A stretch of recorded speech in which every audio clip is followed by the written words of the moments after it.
Aucune nounou n'avait jamais tenu plus d'une semaine avec les jumeaux du PDG millionnaire, jusqu'à ce qu'elle arrive et fasse ce que personne n'aurait jamais imaginé. Avant de commencer l'histoire, n'oubliez pas de laisser un like et de vous abonner à la chaîne pour voir plus d'histoires comme celle-ci. Leila Torres était en retard, les cheveux en bataille, le lacet défait, le tablier taché de ketchup, ou pour une raison inexpliquée, un chewing-gum collé à son coude. Mon premier jour en tant que nounou du millionnaire le plus solitaire de Seattle, et j'ai l'air d'un hot-dog après une tornade, grommela-t-elle en courant sur le trottoir vers l'énorme portail en fer de la maison Whitmore. Elle inspira profondément, appuya sur la sonnette, comme personne ne répondait, poussa simplement le portail et entra.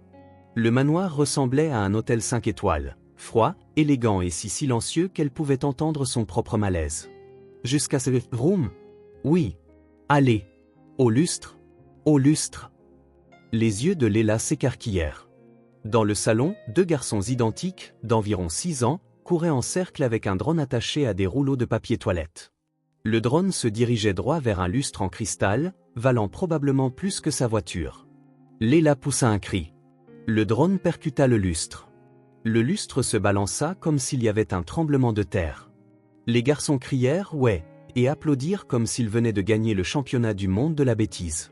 Elle se figea. « Je suis la nouvelle nounou. »« Vous êtes en retard, » dit le garçon au t-shirt dinosaure. « Et vous avez l'air d'un hamburger sale » ajouta l'autre, en montrant son tablier taché. Leila essaya de respirer. « Vous devez être Max et Léo, n'est-ce pas? Et moi, je suis la nounou qui vient d'être humiliée par 2 gremlins miniatures. » Alors qu'elle ramassait le papier toilette par terre, elle entendit de lourds pas dans l'escalier. Un grand homme en costume gris parfaitement ajusté descendit, l'air d'avoir lu 3 contrats et avalé une réunion entière. « Vous êtes la nouvelle nounou » aboya-t-il. Leila se leva, retira le chewing-gum de son coude, arrangea son chemisier et répondit « C'est bien moi, et vous avez vraiment besoin d'un jus vert. » Ses cernes crient « Je n'ai pas dormi depuis 2010 minutes. » Max et Léo eurent un sourire malicieux. L'homme croisa les bras. « Ryan Blake, PDG, père, et je déteste le jus vert. » Leila Torres, nounou, latina, et une fervente adepte des jus détox dans les environnements stressants. Environnement stressant, le drone s'écrasa au sol avec un bip solitaire. Leila le montra du doigt. Affaire classée. Quelques minutes plus tard, Ryan était déjà dans son bureau au téléphone, prononçant des mots comme « réunion d'urgence »,« fusion à $1 million » et « les actionnaires n'accepteront pas de retard ». Leila essayait de convaincre les jumeaux de ranger les jouets du salon quand Max murmura quelque chose à l'oreille de Léo. Ils partagèrent un regard complice et se dirigèrent vers le couloir. « Mission secrète, opération poussée », dit Max, prêt, visé, poussé. Avant que Leila ne puisse réagir, les deux la poussèrent de toute leur force dans le couloir. Elle trébucha droit vers la porte du bureau, perdant l'équilibre juste au moment où Ryan, dos tourné, était en pleine conversation téléphonique. « Qu'est-ce que ?» La porte claqua derrière elle. Fermée à clé. De l'extérieur, on entendit « Maintenant, vous pouvez parler. Juste vous deux, et peut-être tomber amoureux. » Leila fixa la porte. Puis l'homme qui finissait lentement son appel. « Dites-moi que ce n'est pas en train d'arriver, » marmonna Ryan. « Si, c'est en train d'arriver. Et avec du ketchup sur mon épaule, » dit-elle en montrant ses vêtements. « Mes enfants vous ont enfermé ici? » Oui, et vous aussi, techniquement. Il soupira et croisa les bras. Ça n'est jamais arrivé avant. D'être enfermé avec une femme couverte de condiments, ou vos enfants qui jouent les petits cupidons. Il la regarda pour la première fois sans irritation. Ils n'ont pas ri depuis des mois. Depuis la mort de leur mère, ils sont silencieux et repliés sur eux-mêmes. L'expression de Leila s'adoucit. Je ne suis pas psychologue, mais j'ai un doctorat en faire sourire les enfants. Et croyez-moi, je ne suis pas si facile à mettre à terre, pas même par des drones tueurs. Ryan expira profondément. Je pensais que vous alliez démissionner. J'y ai pensé. Quand ils m'ont poussé ici, je me suis dit que mon contrat était sur le point de partir en fumée. Mais, ils ont ri. Et ça vaut plus que n'importe quelle réunion d'actionnaires. Ryan étudia Leila pendant un moment curieux, un moment silencieux. Dehors, Max et Léo pressèrent leurs oreilles contre la porte. Ils parlent. L'opération Nouvelle Maman se passe mieux que prévu. Quelques minutes plus tard, le garde de sécurité de la maison déverrouilla la porte avec une clé de secours. Ryan sortit le premier, sérieux mais un peu moins sévère. Leila le suivit, ajustant son chignon en bataille. Elle s'attendait déjà à se faire virer. Mais elle entendit alors quelque chose d'inattendu. « Ils ont ri », dit Ryan en la regardant droit dans les yeux. Pour la première fois depuis longtemps. Elle resta immobile, ne sachant pas si c'était un compliment ou un avertissement. Mais avant de partir, il ajouta « Et vous avez toujours du ketchup sur votre épaule ». Leila sourit. C'était un début. Un début chaotique et amusant, mais peut-être exactement le genre de début dont elle avait besoin. À 20h30 ce soir-là, quelque chose d'inhabituel se produisit au manoir Whitmore. Le silence. Pas le genre de silence théâtral que Ryan connaissait bien, où les jumeaux faisaient semblant de dormir jusqu'à ce qu'ils quittent la pièce, puis commençait une autre bataille d'oreillers. Ce silence-là était paisible. Ryan monta lentement les escaliers, s'attendant à trouver la nouvelle nounou en train de démissionner, ou du moins de pleurer dans un coin. Au lieu de cela, il trouva la porte de la chambre légèrement entr'ouverte et une scène qui le fit s'arrêter au milieu du couloir. Max et Léo dormaient profondément dans leur lit, bordés jusqu'au cou, avec des expressions apaisées qu'ils n'avaient pas vues depuis des mois. Et là, sur une chaise entre les deux lits, Hila Torres, la tête penchée de côté, dormait elle aussi. Elle avait retiré ses chaussures et replié ses jambes sur la chaise. Une main tenait encore un livre pour enfants ouvert sur ses genoux. Ses cheveux bouclés s'étaient échappés de son chignon en bataille et encadraient son visage détendu.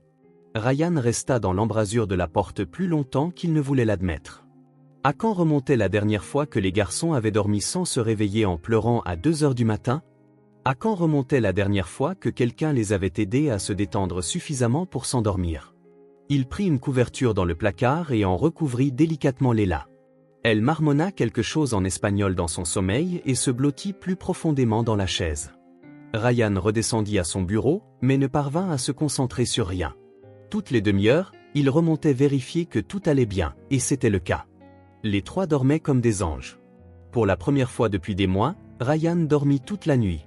Le lendemain matin, Leila descendit à la cuisine en bâillant et en se frottant la nuque endolorie. « Bonjour, belle au bois dormant », dit Ryan en levant les yeux de sa tasse de café. « Comment va votre dos ?»« Il se plaint beaucoup, merci de demander. Mais les garçons ont dormi toute la nuit, donc chaque courbature en valait la peine. » Ryan la regarda verser du café dans une tasse en forme de licorne que les jumeaux avaient insisté pour acheter. « Leila, il faut que je vous dise quelque chose. » Elle s'assit à la table de la cuisine, encore un peu endormie. « Si vous allez me virer, attendez au moins que je finisse ce café. J'ai besoin d'être bien réveillée pour chercher un autre emploi. » « Ce n'est pas ça. C'est à propos d'hier soir. » Leila fronça les sourcils. « Je me suis endormie dans leur chambre, n'est-ce pas? Je suis désolé, je n'aurais pas dû. » « Ils ont dormi toute la nuit, » l'interrompit Ryan. « Pas de réveil, pas de pleurs, pas de cauchemar. »« Oui, c'est ça. » Ryan posa sa tasse sur la table. « Leila, vous êtes la 9e nounou que j'ai engagée en 6 mois. Les 8 autres, elles ont toutes démissionné. La dernière n'est même pas revenue chercher son salaire. » Leila arrêta de siroter son café. Sérieusement, Max et Léo ne dorment plus bien depuis que leur mère, depuis l'accident. Ils se réveillaient en pleurant chaque nuit. Cauchemar, terreur nocturne. Rien ne pouvait les calmer. Il passa une main dans ses cheveux, l'air fatigué. « J'ai tout essayé. Pédiatre, pédopsychiatre, remèdes naturels, musicothérapie. Rien n'a fonctionné. Et les nounous, elles ne pouvaient pas gérer.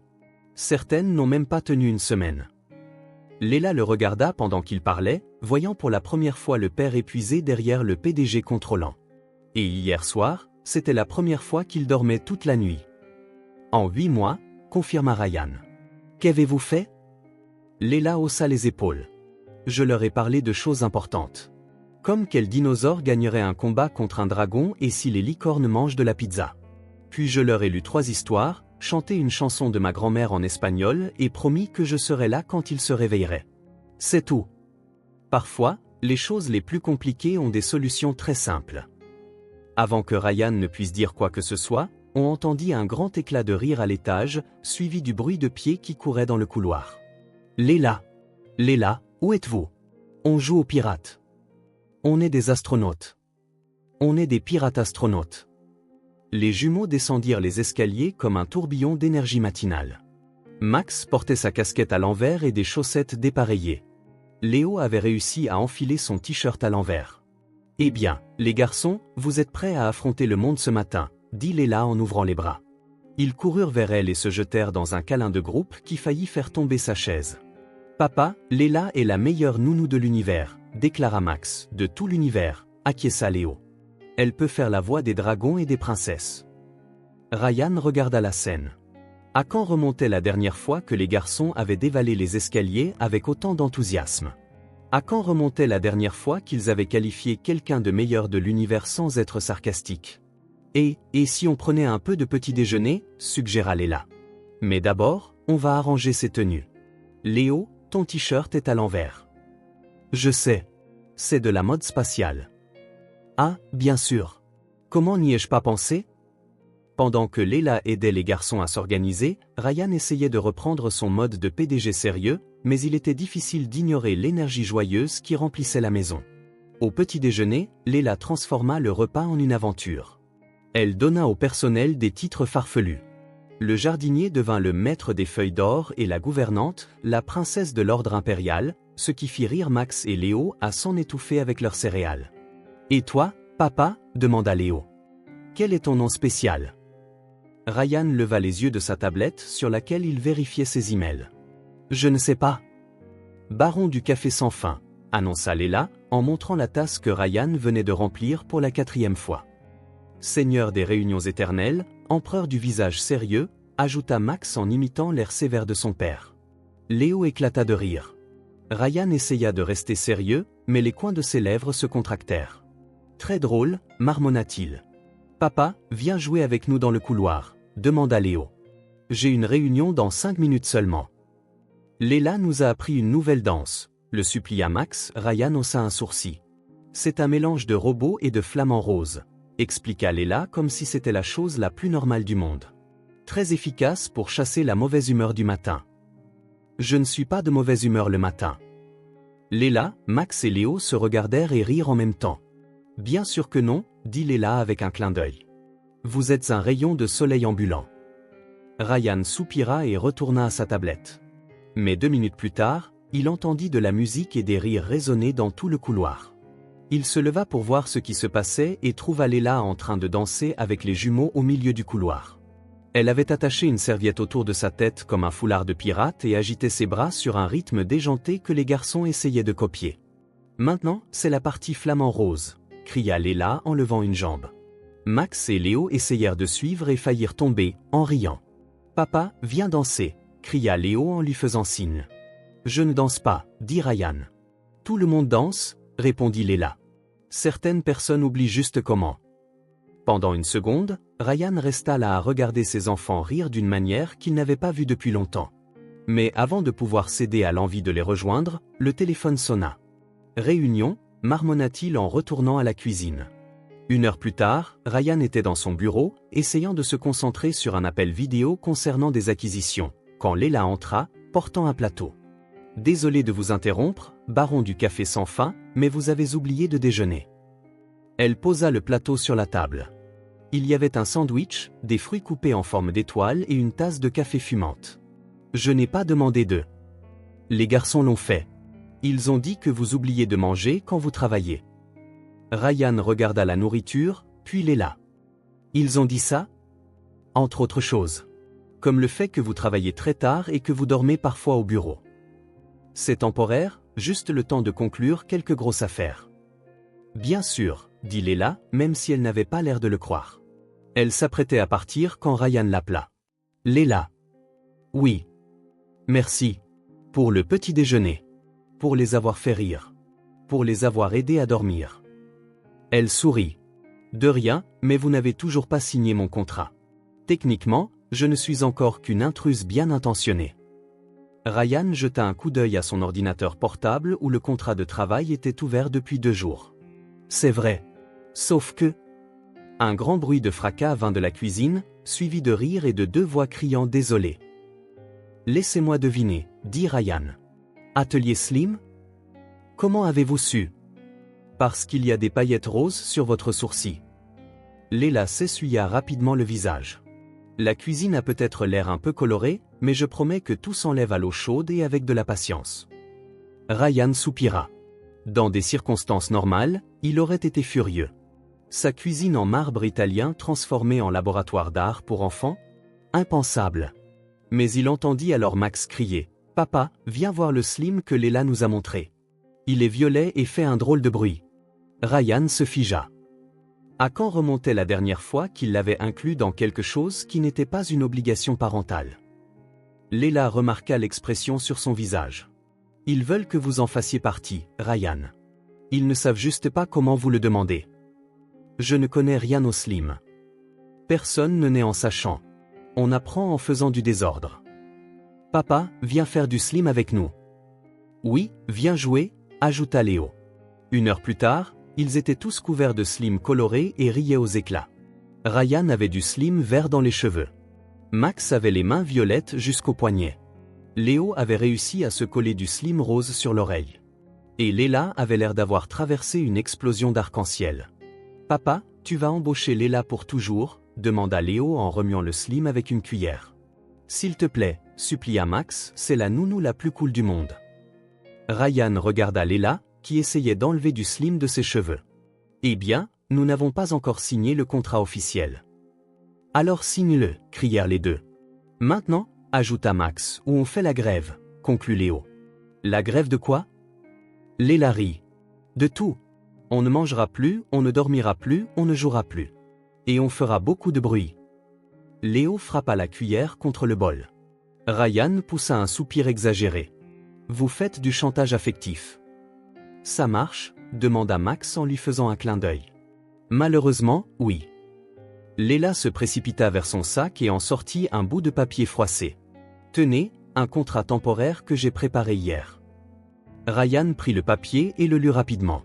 C'était simple, mais bien écrit. Ça a l'air juste. Il prit un stylo. Mais il y a une condition. C'est quoi? Max apparut soudain, tenant un cookie en forme de cœur qu'ils avaient fait plus tôt. Tu dois signer en mangeant ça, dit-il. C'est une tradition familiale, ajouta Léo. On vient de l'inventer. Ryan regarda le cookie rose avec des pépites colorées. Vous avez inventé une tradition?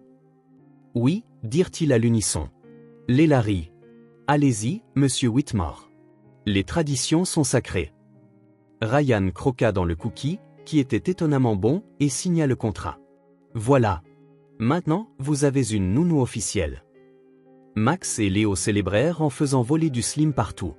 Après que la cuisine fut plus ou moins nettoyée et que les garçons allèrent jouer dans le salon, Léla se préparait à partir quand elle remarqua une porte au bout du couloir qui était toujours fermée. Cette pièce, là, dit-elle en la montrant du doigt.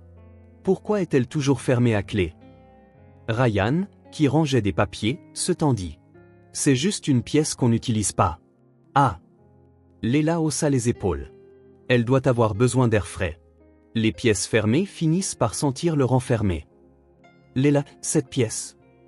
Mais elle était déjà partie, saluant joyeusement et promettant de revenir le lendemain avec des surprises amusantes. Ryan resta immobile, fixant la porte fermée au bout du couloir. Certains secrets étaient plus difficiles à expliquer que d'autres. Le lendemain, Léla arriva au manoir Whitmore avec une énergie contagieuse et un sac plein de surprises. Elle avait promis aux jumeaux qu'elle apporterait des surprises amusantes, et elle n'était pas du genre à rompre ses promesses. « Bonjour, famille Whitmore » cria-t-elle en entrant, ce qui fit courir Max et Léo dans les escaliers comme deux ouragans miniatures. « Léla, qu'est-ce que vous avez apporté » demanda Max, essayant de jeter un coup d'œil dans le sac. « C'est une surprise, où on peut regarder un peu » ajouta Léo, en faisant une tête de chien battu. « Patience, mais curieux. D'abord le petit déjeuner, puis du divertissement garanti. » Ryan descendit les escaliers, impeccablement habillé, la cravate droite, et l'air d'avoir dormi seulement 4 heures. « Bonjour, baron du café sans fin » le salua joyeusement Léla. « Combien de tasses pour l'instant ?»« Seulement 3, répondit Ryan, en prenant sa 4e. « Seulement 3 ? Vous vous retenez. » Pendant le petit déjeuner, Léla révéla ses surprises. Des kits de peinture, du matériel pour faire des bijoux et des ingrédients pour des biscuits décorés. Les jumeaux étaient ravis. « On va transformer cette maison en un atelier d'art », annonça-t-elle. « Et si on faisait des colliers de macaroni » suggéra Max, « ou des bracelets de perles » ajouta Léo. Ryan regarda l'enthousiasme de ses fils tout en essayant de lire des contrats sur sa tablette.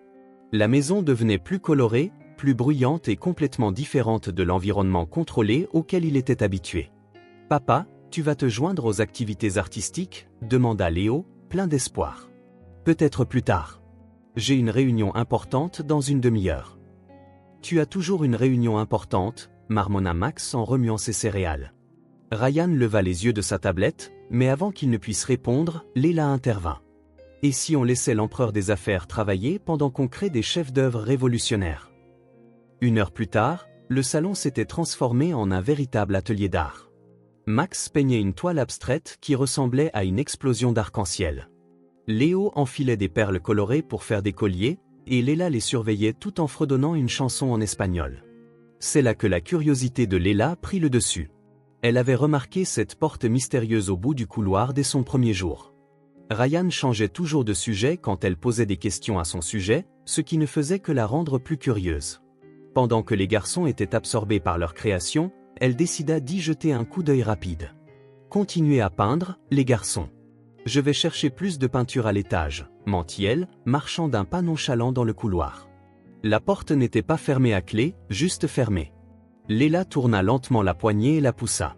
La pièce devant elle était comme une capsule temporelle. Tout était parfaitement conservé. Des vêtements pendaient encore dans le placard. Des produits de beauté étaient soigneusement rangés sur la coiffeuse. Des photos étaient éparpillées sur la commode. C'était clairement la chambre d'une femme. Au centre de la coiffeuse se trouvait un vase en porcelaine délicat et visiblement coûteux, décoré de fleurs peintes à la main. À côté, il y avait des photos d'une belle femme avec Max et Léo quand ils étaient plus jeunes. Léla entra lentement, attirée par l'atmosphère de la pièce. C'était un sanctuaire, préservé avec autant d'amour que de douleur. Elle s'approcha de la coiffeuse pour mieux regarder les photos quand elle entendit des pas dans le couloir. Prise de panique, elle se tourna rapidement et percuta le vase. Tout se passa au ralenti. Le vase s'envola de la coiffeuse, tourna dans les airs et s'écrasa sur le parquet dans un bruit qui résonna dans toute la maison. « Oh non, non, non !» murmura Léla, se baissant pour essayer de ramasser les morceaux. « Qu'est-ce que vous faites ici ?» La voix de Ryan résonna dans la maison comme un coup de tonnerre. Il se tenait dans l'embrasure de la porte, le visage rouge de colère et les poings serrés. Léla se releva lentement, les morceaux de porcelaine dans les mains. « Ryan, je peux expliquer. »« Vous êtes entré dans la chambre de ma femme ?» cria-t-il en entrant dans la pièce. « Et vous avez cassé son vase préféré. »« Je ne savais pas. C'était un accident. »« Un accident ? Vous êtes entré dans une pièce où vous n'aviez rien à faire. » Léla inspira profondément, essayant de rester calme. « Écoutez, je comprends que vous soyez fâché, mais ce n'est qu'un vase. Allez, vous êtes milliardaire. Achetez-en un autre sur eBay. » Ryan resta bouche bée. Il s'attendait à des larmes, à des excuses désespérées, voire à une démission. Pas à une réponse aussi pragmatique. « Juste un vase ?» répéta-t-il, incrédule. « Oui, un objet. Qui peut être remplacé. Ce vase était le dernier cadeau d'anniversaire que je lui ai offert, avant. » La voix de Ryan se brisa. L'expression de Léla s'adoucit, comprenant enfin la portée de ce qu'elle avait fait. « Ryan. Papa. Léla. » Max apparut à la porte, suivi de Léo. « Pourquoi est-ce qu'il y a des gens qui crient ?» Les garçons regardèrent la porcelaine cassée sur le sol et le visage bouleversé de leur père. « Papa, tu vas bien ?» demanda Léo, inquiet.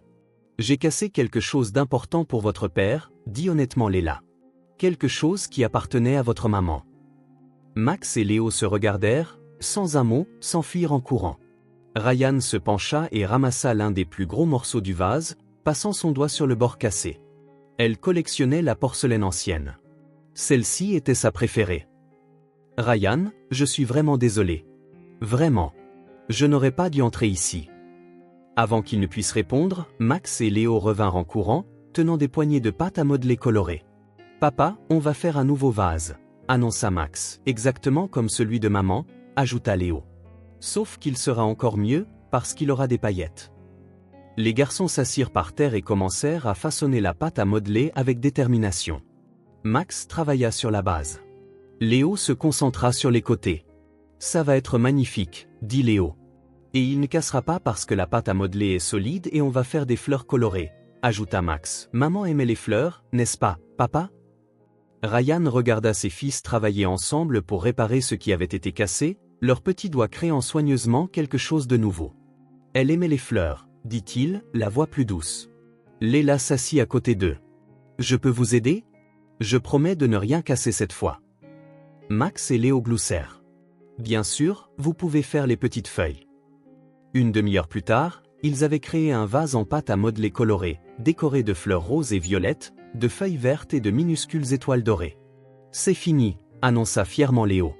Le nouveau vase de la famille Whitmore, version améliorée, ajouta Max. Ryan ramassa la création délicatement. Il était imparfait, tordu et absolument magnifique. C'est différent, dit-il. Différent peut être bien, répondit doucement Léla. À ce moment-là, en regardant une femme portant des chaussettes à motifs de pastèque et de la peinture verte dans les cheveux, Ryan réalisa quelque chose de troublant. Il commençait à l'apprécier. Où était-ce juste de la gratitude? Parce qu'elle faisait rire les garçons. Parce qu'elle avait ramené la vie dans cette maison silencieuse. Parce qu'elle n'avait pas peur du désordre ou des moments gênants. Avant qu'il ne puisse trier ses pensées confuses, son téléphone sonna. Ryan Whitmore, répondit-il automatiquement. Mon cher gendre. Une voix familière et imposante retentit au bout du fil. Je vous appelle depuis les Alpes suisses pour vous dire que je rentre. Ryan ferma les yeux. Lady Margaret. Bonjour, Margaret. Comment s'est passé le voyage? Rafraîchissant, mais mes petits-enfants m'ont manqué. J'arrive demain pour rester un moment et voir comment vont les enfants. J'espère que vous avez engagé une nounou convenable cette fois. Ryan jeta un coup d'œil à Léla, qui aidait Léo à ajouter encore plus de paillettes au vase. Oui, convenable est un mot qui convient. Merveilleux. À demain, mon cher. Ryan raccrocha en soupirant profondément. Des problèmes? Demanda Léla. Ma belle-mère. Elle revient demain. Et c'est une mauvaise chose parce que Lady Margaret a des opinions très arrêtées sur la façon dont les choses devraient être. Léla regarda autour d'elle, la pièce pleine de peinture, de pâte à modeler et de paillettes éparpillées partout. Je pense que demain va être intéressant. Ryan regarda le nouveau vase de la famille Whitmore et eut l'étrange sentiment que sa vie était sur le point de devenir encore plus compliquée. Et pour la première fois depuis longtemps, cela ne l'effrayait pas complètement. Le lendemain matin, le manoir Whitmore était en plein chaos. Ryan s'était réveillé à 5 heures du matin pour préparer la maison avant l'arrivée de Lady Margaret, tandis que Léla essayait de convaincre Max et Léo de porter des vêtements présentables. Pourquoi on doit mettre ces vêtements ennuyeux? Se plaignit Max en fixant la chemise de ville que son père avait choisie. Parce que grand-mère Margaret aime les enfants qui ont l'air de petits adultes, expliqua Ryan en ajustant sa cravate pour la 3e fois. C'est vraiment bizarre, marmonna Léo en luttant avec les boutons de sa chemise.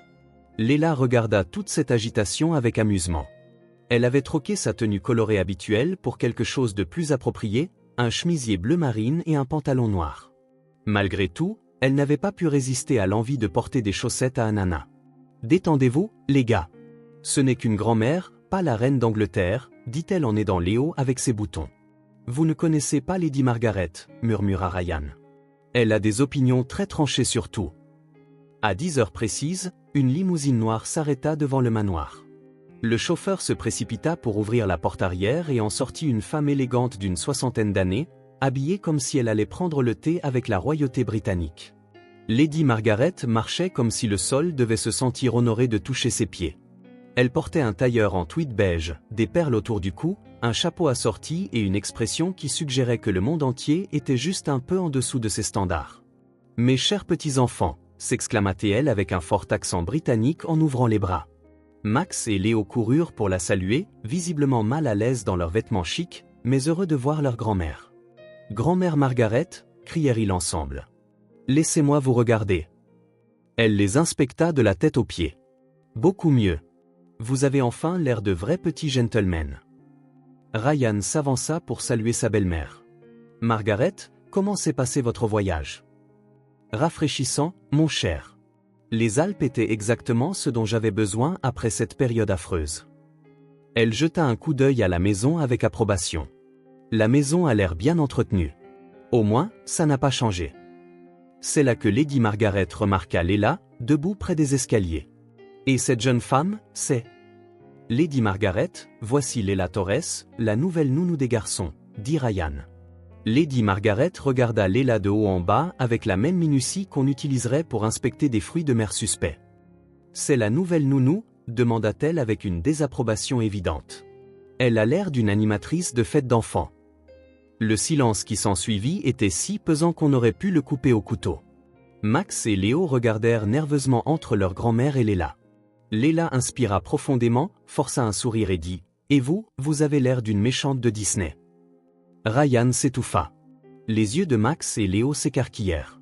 Lady Margaret resta sans voix. « Comment osez-vous » Grand-mère, Leila est vraiment gentille, dit rapidement Max. Elle fait du slim et nous apprend des danses rigolotes, ajouta Léo. Du slim ? Lady Margaret se tourna vers Ryan comme s'il avait commis une trahison nationale. Ryan, mon cher, cette personne corrompt mes petits-enfants avec des substances gluantes. Margaret, elle est vraiment bonne avec les garçons. Bonne ? Elle est complètement inappropriée. Regardez-la. Des vêtements décontractés, des cheveux en bataille, et je suis presque certaine d'avoir vu des ananas sur ses chaussettes. Ce sont bien des ananas, confirma joyeusement Leila. Et au cas où vous vous poseriez la question, hier, je portais des chaussettes à pastèque. Lady Margaret se tourna vers Ryan avec une détermination militaire. Ryan, j'insiste pour que vous renvoyiez cette personne immédiatement. Mes petits-enfants ont besoin d'influence appropriée, pas d'une clown domestique. Ryan parut visiblement tiraillé. D'un côté, Margaret était de la famille et avait toujours joué un grand rôle dans la vie des garçons. De l'autre, Leila avait fait quelque chose que personne d'autre n'avait pu faire. Elle avait aidé Max et Léo à dormir paisiblement à nouveau et les avait fait rire comme ils ne l'avaient pas fait depuis des lustres. Margaret, peut-être devrions-nous en discuter en privé. Non, crièrent Max et Léo à l'unisson. Leila ne peut pas partir, dit Max, c'est la meilleure nounou du monde, ajouta Léo. Puis, à la surprise générale, les jumeaux s'enfuirent en courant.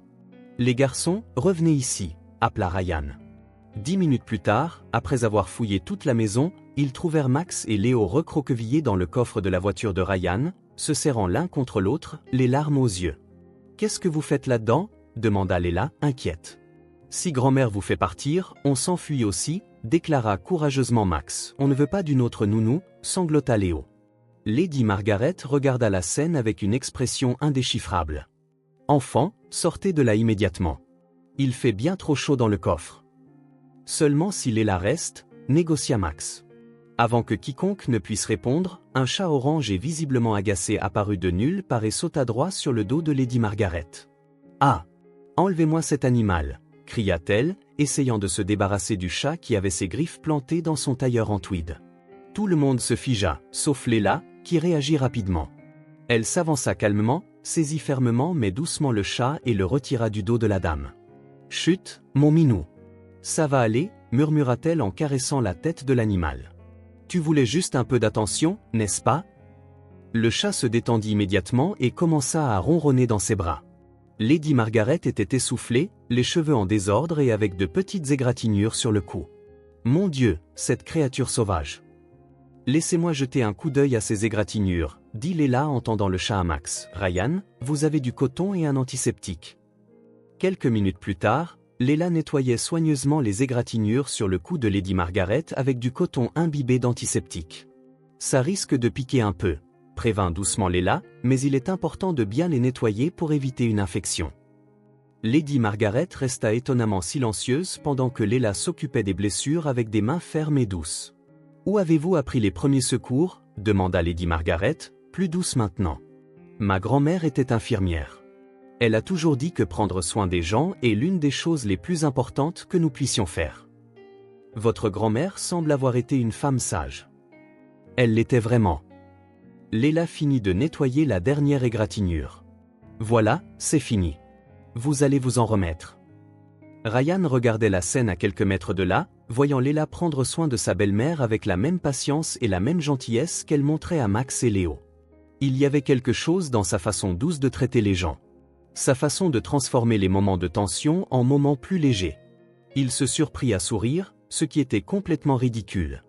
Il souriait parce qu'une femme portant des chaussettes à ananas avait sauvé sa belle-mère d'un chat en colère. Peut-être qu'il était en train de perdre complètement la tête. Ou peut-être qu'il commençait enfin à la retrouver. 3 jours après l'incident avec le chat, Léla eut une idée lumineuse pendant le petit déjeuner. « Et si on faisait un pique-nique au parc aujourd'hui » suggéra-t-elle, en regardant Max et Léo jouer avec leurs céréales au lieu de les manger. « Un pique-nique » crièrent les jumeaux à l'unisson. Ryan leva les yeux de son ordinateur portable.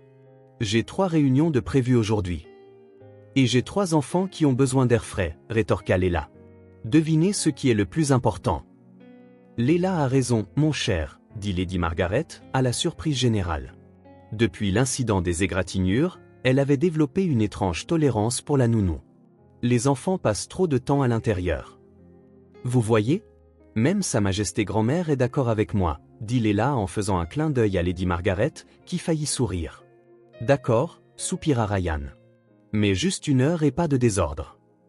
2 heures plus tard, ils étaient à Discovery Park, le plus grand parc de Seattle, avec un panier de pique-nique que Léla avait rempli de sandwichs, de fruits, de jus, bien sûr, de biscuits en forme d'étoile. « Papa, regarde comme c'est grand !» s'exclama Léo en courant sur l'herbe. « On peut tout explorer ?» demanda Max, en planifiant déjà une aventure. « Bien sûr que vous pouvez » répondit Léla avant que Ryan ne puisse protester. « Mais ne vous éloignez pas trop de nous. » Ryan étala la couverture à carreaux sur l'herbe avec une précision militaire, s'assurant qu'elle était parfaitement alignée. Léla le regarda avec amusement.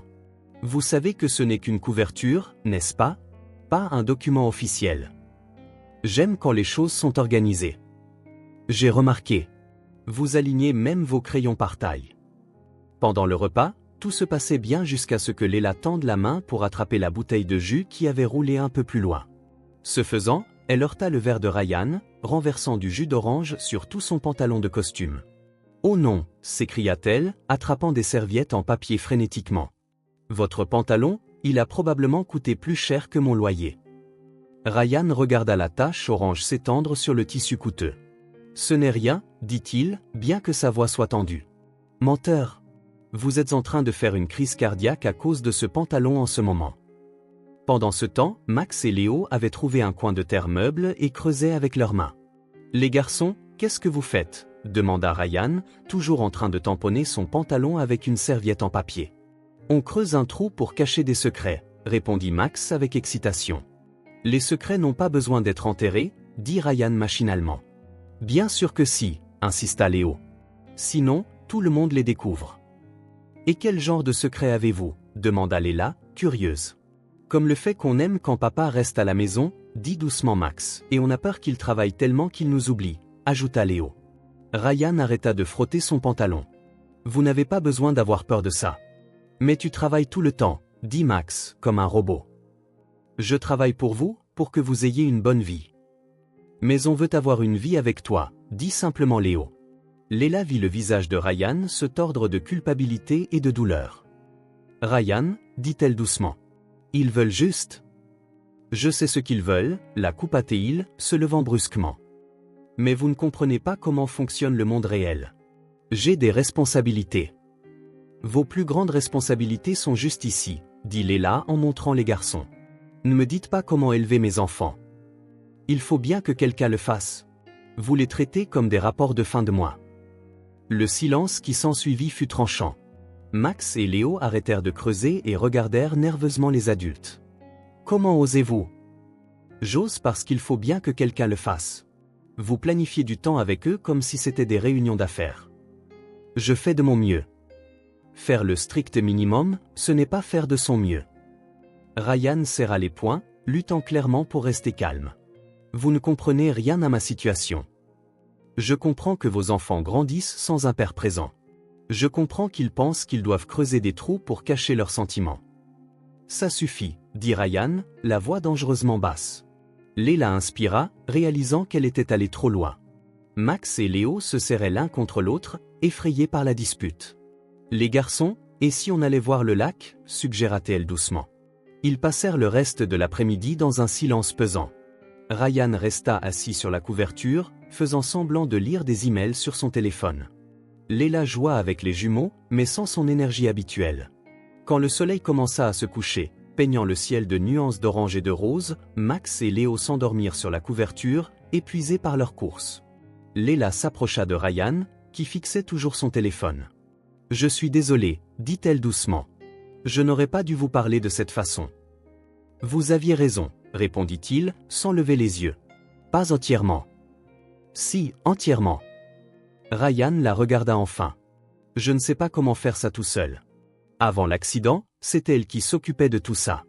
Moi, je travaillais juste. Ryan, avez-vous déjà pensé? Il l'interrompit.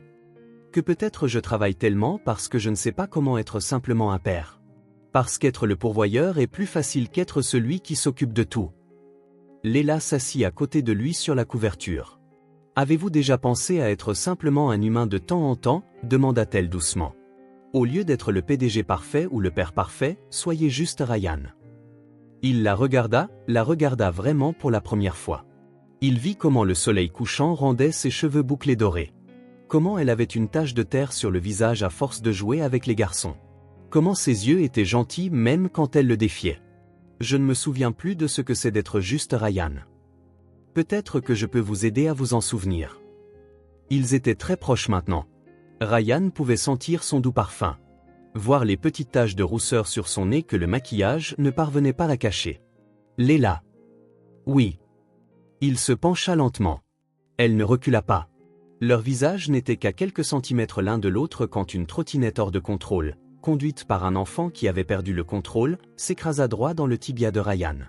Il hurla, se roulant dans l'herbe et se tenant la jambe. Ryan. Léla s'agenouilla à ses côtés. Ça va? Mon tibia. Laissez-moi voir. Elle examina doucement son tibia. Ce n'est pas cassé, mais vous allez certainement avoir un gros bleu. Je suis désolé, monsieur, cria l'enfant en trottinette en s'enfuyant après ses parents. Léla aida Ryan à se relever, le laissant s'appuyer sur elle pendant qu'il boitait vers la voiture. Appuyez-vous sur moi, dit-elle. Allez-y doucement. Je peux me débrouiller tout seul, protesta-t-il. Bien sûr que oui, monsieur, indépendance totale. Maintenant, taisez-vous et laissez-moi vous aider. Ryan s'arrêta à mi-chemin et se mit à rire. Quoi? Demanda Léla, inquiète. J'ai failli vous embrasser et je me suis fait attaquer par une trottinette. Il rit plus fort. Ce genre de choses n'arrive qu'à moi. Léla se mit à rire aussi. Eh bien, au moins c'était mémorable. Certainement mémorable. Alors qu'ils boitaient ensemble vers la voiture, Ryan réalisa que c'était la première fois qu'il riait vraiment depuis des mois. Et tout ça grâce à une femme qui avait renversé du jus sur ses vêtements et lui avait donné envie de se sentir à nouveau humain. Le matin après l'incident de la trottinette, Ryan descendit prendre le petit déjeuner en boitant et trouva une surprise sur la table. Une clé dorée attachée avec un ruban rouge. « Qu'est-ce que c'est » demanda-t-il en ramassant la clé. « La clé passe-partout de la maison », annonça fièrement Max. « On a demandé à Papy Georges de faire une copie spéciale pour Léla », ajouta Léo. Léla sortit de la cuisine, portant un plateau de pancakes en forme d'étoile. Les garçons ont insisté sur le fait que j'avais besoin d'un accès complet à la maison pour les urgences créatives, expliqua-t-elle en faisant des guillemets avec ses doigts. Urgence créative, répéta Ryan en haussant un sourcil.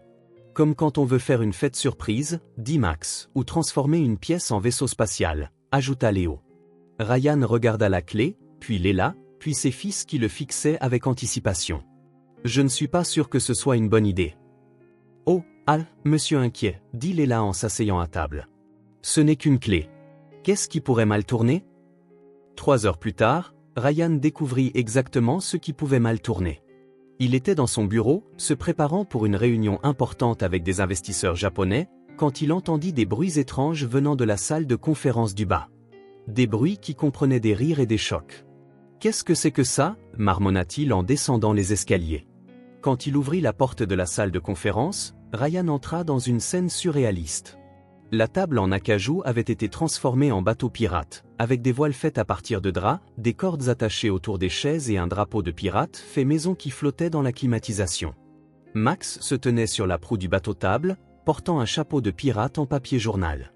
Léo balançait une épée en mousse et Léla était assise sur la chaise de direction, portant un tricorne de fortune et dessinant une carte au trésor. « Awa, capitaine Ryan !» cria joyeusement Léla. « Bienvenue à bord du Whitmore. »« Qu'est-ce que vous avez fait à ma salle de conférence » cria Ryan. « On l'a transformé en camp de pirates » expliqua Max. « Léla a dit que toute pièce trop sérieuse avait besoin de plus d'aventure. » les investisseurs arrivent dans 10 minutes. Quels investisseurs? Demanda Leila, sincèrement confuse. Les Japonais. La réunion la plus importante du trimestre. Leila devint pâle. Oh, ça, c'est un problème. Un problème? Ryan commença à arracher les draps des chaises. Je suis sur le point de perdre un accord de 50 millions de dollars parce que vous avez transformé ma salle de conférence en parc à thème. Du calme, capitaine Panique, dit Leila en se levant. On va arranger ça en 10 minutes. Al. Improvisé. Elle tapa dans ses mains. Les garçons, nettoyage éclair. Allez. C'est à ce moment que la sonnette retentit. Ryan se figea. Les investisseurs étaient en avance. George va y aller, dit-il en passant une main dans ses cheveux. J'ai juste besoin de 5 minutes pour. La porte s'ouvrit et George entra, suivi de 3 hommes japonais impeccablement vêtus de costumes. Monsieur Whitmore, je vous présente Monsieur Tanaka, Monsieur Sado et Monsieur Yamamoto, dit George formellement. Les investisseurs entrèrent dans la pièce et s'arrêtèrent, observant la scène. Ryan avec un cache-œil en papier collé sur son visage à cause de la tentative de nettoyage.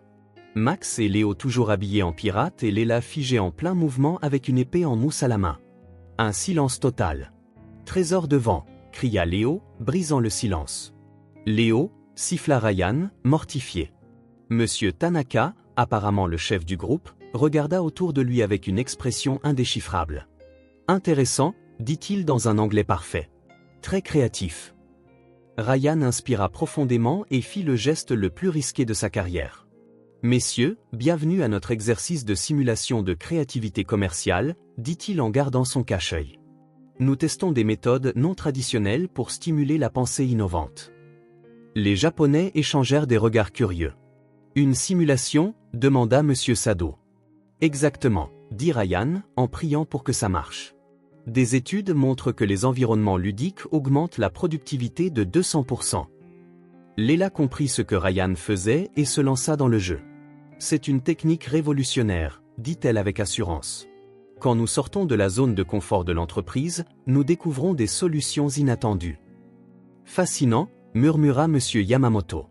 Au Japon, nous valorisons grandement l'innovation dans les méthodes de travail.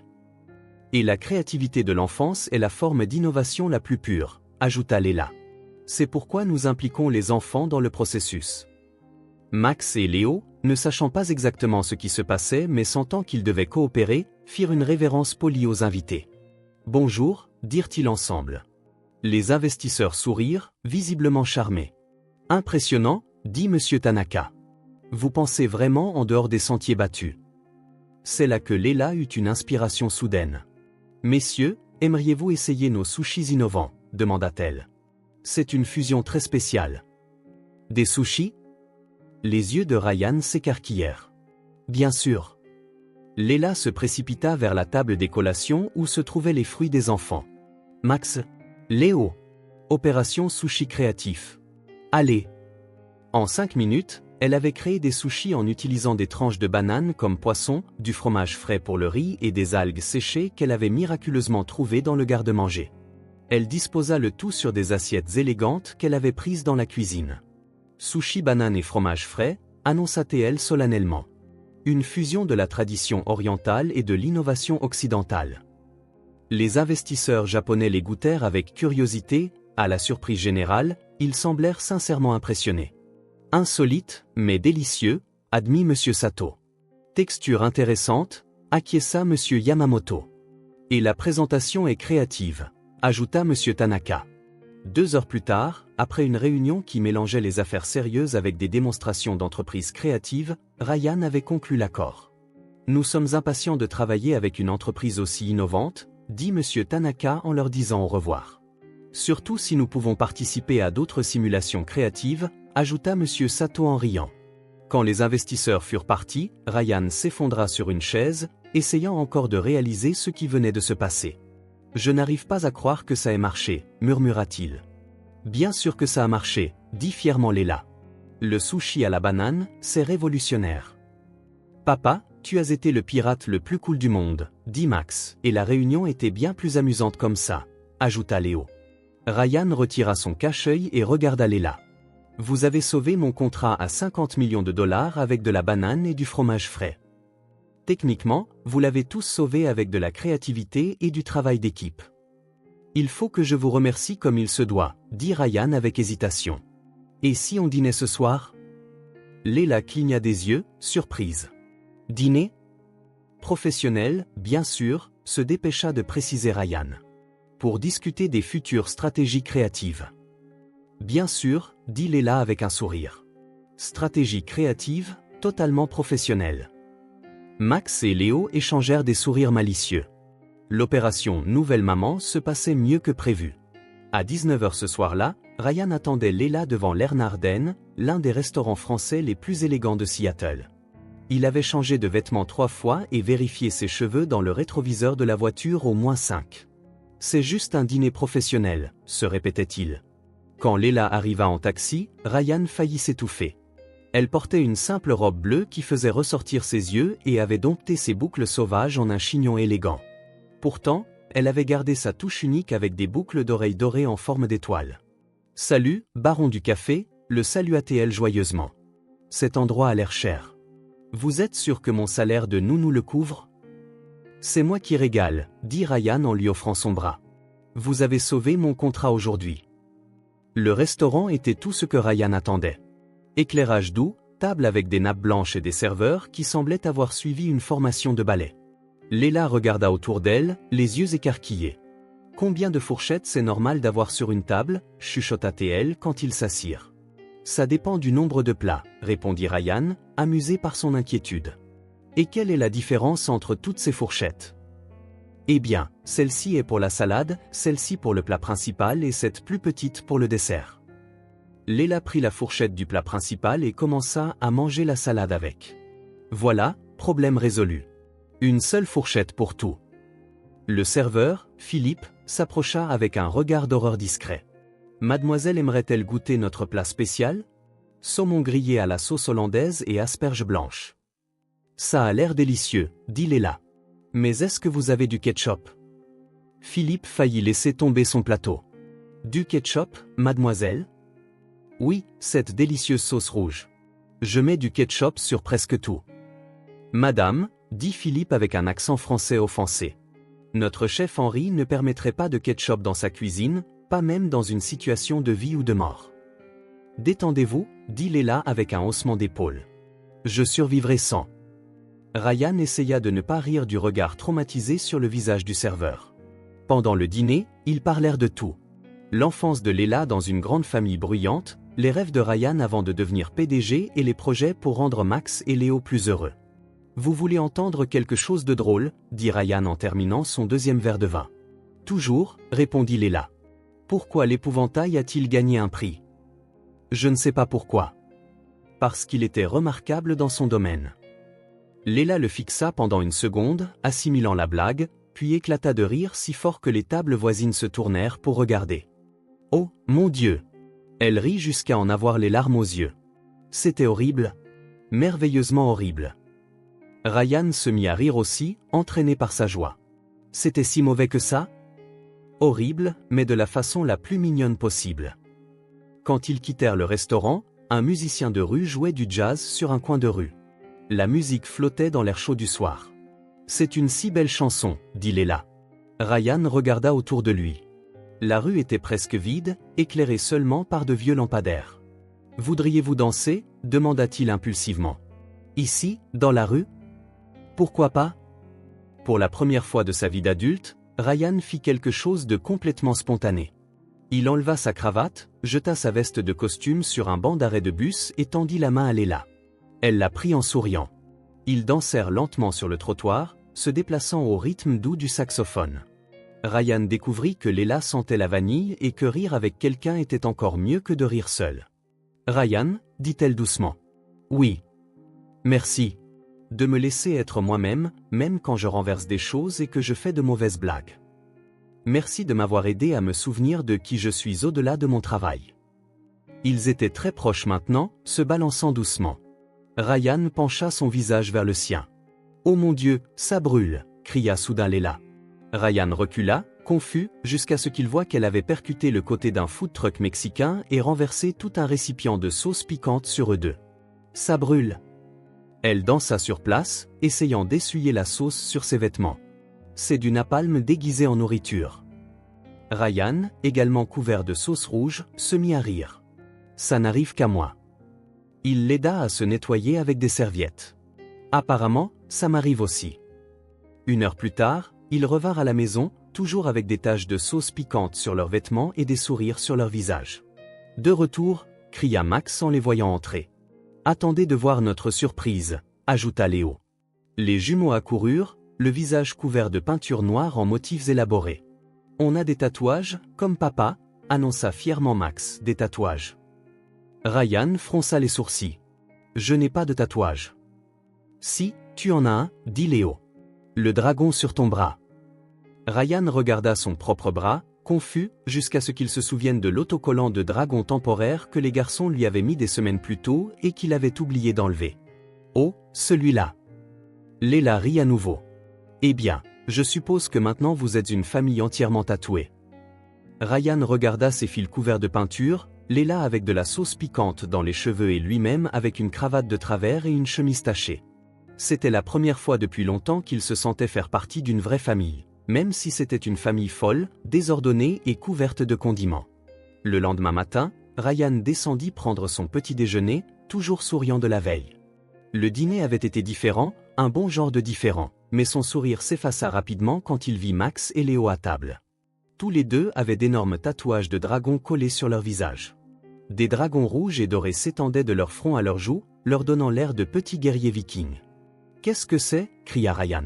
« Bonjour, papa dragon » le salua joyeusement Max, en montrant le tatouage qui couvrait la moitié de son visage. « On est des frères guerriers maintenant » ajouta Léo en contractant ses muscles inexistants. « Enlevez ça tout de suite. »« Pourquoi » demanda Max, sincèrement confus. « Toi aussi, tu as un tatouage. » Ryan regarda son propre bras où l'autocollant de dragon était toujours collé. « C'est différent. Vous ne pouvez pas vous promener avec de l'art corporel sur votre visage. »« Pourquoi pas » insista Léo. Ryan bégaya, cherchant une explication logique. « Parce que vous êtes des enfants. Les enfants ont besoin de discipline. De règles. Ils ont besoin de liberté pour s'exprimer, suggéra Léla en entrant de la cuisine avec une tasse de café. Ryan se tourna vers elle. « Léla, vous avez vu ça et vous n'avez rien fait ?»« Si, j'ai vu, et j'ai trouvé ça créatif. Ils ont passé 1 heure à choisir les dragons parfaits. »« Créatif ?» Ryan passa une main dans ses cheveux. « Ils vont à l'école comme ça. Qu'est-ce que les professeurs vont penser ?»« Qu'ils ont de l'imagination, » répondit simplement Léla. « Ce n'est pas de l'imagination. C'est un manque de limite. » Ryan perdait clairement patience. « Vous devez comprendre qu'il y a des règles, des protocoles, un comportement approprié. »« Approprié pour qui ?» demanda Léla en croisant les bras. « Pour la société, pour leur avenir. Ils ne peuvent pas grandir en pensant qu'ils peuvent faire ce qu'ils veulent. » Ryan, ce sont des enfants de 6 ans avec des tatouages temporaires, pas des criminels. C'est comme ça que ça commence. Ryan fit un geste exaspéré. Aujourd'hui, ce sont des tatouages. Demain, des piercings, puis des vrais tatouages. 10 ans plus tard, ils vivent dans une camionnette à peindre de l'art abstrait. Léla haussa un sourcil. Vous voulez des robots ou des enfants? Que voulez-vous? Des enfants qui suivent un programme prédéfini ou de vrais enfants avec leur propre personnalité? Ryan resta silencieux un instant. Je ne sais juste pas comment faire ça, admit plus doucement. Les élever seuls, prendre les bonnes décisions. Et si je gâche tout? Max et Léo regardèrent leur père, réalisant pour la première fois qu'il n'était pas juste en colère, il avait peur. Papa, dit Max doucement. Tu ne vas rien gâcher. Comment tu sais ça? Demanda Ryan en s'asseyant à la table. Parce que tu te soucies de nous, dit Léo en s'approchant. Les papas qui se soucient ne gâchent rien. Léla s'assit à côté de Ryan. Ryan, vous voulez connaître un secret? Tous ceux qui s'occupent d'enfants ont peur de gâcher. J'ai peur chaque jour. Vous, mais vous êtes si sûr de vous à l'extérieur. À l'intérieur, je me demande toujours, est-ce que je fais les choses correctement? Est-ce qu'ils vont grandir bien ou est-ce qu'ils auront besoin d'une thérapie à cause de moi? Sérieusement? Bienvenue au club, dit Léla avec un sourire. Tout le monde improvise. Certaines personnes font juste semblant de mieux savoir ce qu'elles font que les autres. Ryan laissa échapper un long soupir. Je suis désolé, dit-il à Max et Léo. Parfois, papa est nerveux parce que je veux juste que vous soyez heureux, et je ne sais pas toujours quelle est la meilleure façon d'y arriver. On est heureux, papa, dit Max, surtout quand tu ne travailles pas tout le temps et quand tu joues avec nous, ajouta Léo. D'accord, vous pouvez garder les tatouages pour aujourd'hui. Vraiment ? Crièrent les deux. Vraiment. Mais demain, on les enlève avant l'école. Marché conclu, dirent-ils à l'unisson. Maintenant, tu dois prendre un tatouage, toi aussi, papa, dit Léo avec un sourire malicieux. Quoi ? Non, je n'ai pas besoin de... Mais Max s'était déjà enfui pour aller chercher d'autres tatouages temporaires. C'est la tradition, insista-t-il. Tout le monde dans la famille tatouée doit en avoir un. 5 minutes plus tard, Ryan était assis, immobile, tandis que Max pressait soigneusement un tatouage de soleil doré sur son front. Ne bouge pas, papa, donna Max comme instruction. L'art, ça ne se précipite pas. C'est magnifique, dit Léo. Tu as l'air d'un guerrier du soleil. Quand ils eurent fini, Léla sortit son téléphone. Non, dit Ryan en essayant de se couvrir le visage. Oh, ça va sur les réseaux sociaux, c'est sûr, dit-elle en prenant une photo. Ryan Whitmore, PDG et papa guerrier du soleil tatoué, dans la vraie vie, tapatait-elle, faisant semblant de poster. Si tu postes ça, je ferai quoi ? Demanda-t-elle, en souriant légèrement. Ryan la regarda, tenant le téléphone, ses fils qui riaient et toute la scène ridicule. Et pour la première fois depuis longtemps, il sourit. Vraiment. Pas le genre poli, pas le genre de réunion d'affaires. Un vrai sourire sincère, du fond du cœur. Allez-y, postez-le, dit-il. Mais assurez-vous que la légende dise « Je suis le meilleur papa tatoué de Seattle. » Là, on se comprend. Léla rit, en prenant d'autres photos. Max et Léo se jetèrent dans les bras de leur père, tout le monde riait ensemble, et Ryan réalisa quelque chose. Peut-être qu'il ne savait pas exactement comment être un père, mais il commençait à apprendre que parfois, ne pas savoir était exactement le moyen de le découvrir. Le jeudi matin, Léla se présenta au manoir Whitmore avec un air inhabituel. Elle semblait presque timide. « Bonjour, famille tatouée », salua-t-elle, mais sans son énergie habituelle. « Léla !» Max et Léo coururent la serrer dans leurs bras. « On construit un fort en coussin aujourd'hui, ou on fait du slim phosphorescent », suggéra Léo. « En fait ?» Léla hésita. « J'ai besoin de vous parler de quelque chose. » Ryan leva les yeux de son journal, remarquant son ton sérieux. « Qu'est-ce qui se passe ? » Ma grand-mère ne se sent pas très bien. J'ai besoin d'aller la voir aujourd'hui. Passer la journée avec elle. Votre grand-mère est malade ? Demanda Max, inquiet. Ce n'est rien de grave, les rassura rapidement Léla. Elle se sent juste un peu seule. Ça arrive parfois aux personnes âgées et elles ont juste besoin de compagnie. Mais et nous ? Demanda Léo, l'air triste. Vous restez avec votre père. Ça va être amusant. Ryan sentit quelque chose d'étrange dans son estomac. Du vide ? De l'agacement ? Il ne pouvait pas vraiment le nommer. Bien sûr, dit-il en essayant d'avoir l'air décontracté. Pas de problème. On va très bien s'en sortir. Vous êtes sûr ? Léla le regarda attentivement. Je peux venir un autre jour. Ne soyez pas ridicule, dit Ryan en pliant le journal avec un peu plus de force que nécessaire. Je suis leur père. Je peux m'occuper de mes propres enfants pendant une journée. Bien sûr que vous le pouvez, dit Léla, même si elle avait toujours l'air un peu inquiète. C'est juste que, vous savez, ils suivent généralement une routine assez spécifique avec moi. Nous sommes parfaitement capables de nous en tenir à une routine. Max et Léo échangèrent des regards, sentant la tension entre les adultes. Léla, vous revenez demain ? Demanda Max. Bien sûr que oui, elle s'agenouilla à leur hauteur. C'est juste une journée. Je serai de retour demain avec des nouvelles de grand-mère Rosa. Promis, insista Léo. Je promets, elle embrassa leurs deux fronts. Et vous deux, vous promettez d'être sages avec papa ? On promet, dirent-ils ensemble, mais sans grand enthousiasme. Après le départ de Léla, la maison parut étrangement silencieuse. Ryan essaya de retourner à son journal, mais il ne parvenait pas à se concentrer. Max et Léo restèrent assis sur le canapé, fixant la porte comme s'ils espéraient qu'elle revienne tout de suite. Bon, dit Ryan, en pliant le journal. Qu'est-ce que vous voulez faire aujourd'hui? Jouer avec Léla, répondit machinalement Max, elle n'est pas là. Quoi d'autre? Je ne sais pas, dit Léo avec un haussement d'épaule. Ryan soupira. Comment a-t-elle fait pour que tout semble si facile?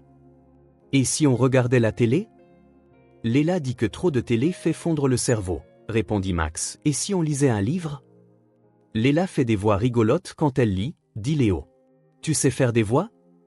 Non. Exactement. Les heures passèrent lentement. Ryan essaya plusieurs activités. La peinture, qui se termina avec de la peinture partout sur la table. La cuisine, qui aboutit à des biscuits brûlés, et même une tentative de danse, qui fit rire les garçons, mais pas de la bonne manière. À 14 heures, désespéré, Ryan décida d'essayer de construire avec des Legos. Faisons un château, suggéra-t-il en s'asseyant sur le sol du salon. Léla fait toujours des vaisseaux spatiaux, dit Max. Aujourd'hui, on fait des châteaux. Ils passèrent 1 heure à construire dans un silence relatif. Ryan commençait à se sentir fier. Peut-être qu'il pouvait vraiment gérer ça seul quand Léo renversa accidentellement sa tour. Non, cria Léo, frustré. Elle était presque finie. C'est bon, dit Ryan en essayant de l'aider. On peut en construire une autre. Je ne veux pas d'une autre. Léo éclata en sanglots. Je veux Léla. Elle sait comment réparer les choses. Max aussi commençait à être bouleversé. Où est-elle? Pourquoi elle est partie? Elle n'est pas partie, dit Ryan en essayant de rester calme. Elle rend juste visite à sa grand-mère. Et si elle ne revient pas? Sanglota Léo. Et si elle part comme toutes les autres nounous? Ryan ressentit une douleur dans sa poitrine. Il s'était demandé la même chose, mais ne voulait pas l'admettre. Elle va revenir, dit-il, en essayant d'avoir l'air convaincant. Mais alors qu'il essayait de réconforter les garçons, Ryan se pencha trop en avant et un tas de Legos se coincèrent dans ses cheveux gélifiés. Papa, tu as des Legos dans les cheveux, souligna Max, arrêtant ses larmes. Ryan essaya de les enlever, mais ils étaient fermement coincés. Peut-être que vous deux, vous pouvez m'aider. Une demi-heure plus tard, Ryan était assis sur le sol de la salle de bain pendant que Max et Léo enlevaient soigneusement les Legos de ses cheveux. La maison resta silencieuse d'une manière qu'elle n'avait pas été depuis des semaines. Papa, dit Max en retirant une pièce rouge. Oui. Léla te manque aussi? Ryan resta silencieux un instant. Peut-être un peu.